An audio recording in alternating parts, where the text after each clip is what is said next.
বৃহস্পতিবার মাগরিব নামাজের পরে একটি দোয়া করুন, ইনশাল্লাহ আপনার মনের সব আশা পূরণ হবে, পেরেশানি দূর হয়ে যাবে। বিদেশে গেছেন, আসতে পারতেছেন না, আবার কেউ বিদেশের জন্য অনেকদিন লাইন দিয়েছেন কিন্তু যেতে পারতেছেন না, মনের আশা কবুল হচ্ছে না, ব্যবসা বাণিজ্য লস, সন্তান কথা শুনছে না, কোনো দিকে শান্তি নাই, যেদিকে হাত দেন সেদিকে অশান্তি।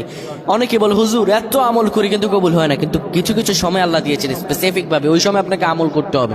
ওই সময় আমল করলে আল্লাহ তাআলা অবশ্যই আপনার আমল কবুল করে নেবেন। আল্লাহ সব সময় করেন কিন্তু স্পেসিফিক কিছু স্পেশাল সময় আছে।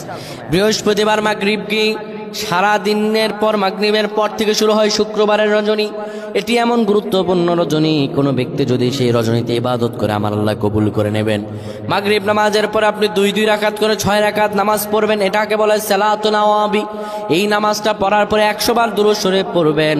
এবার দুটি হাত তুলে আল্লাহ তাআলার কাছে দোয়া করবেন, আমার আল্লাহ রব্বুল আলামিন আপনার সব দোয়া কবুল করে দেবেন, পেরেশানি দূর করে দেবেন, রিজিকে বরকত দেবেন, কপাল খুলে দেবেন, সব প্রকার দোয়াগুলো কবুল করে নেবেন। আল্লাহু আকবার।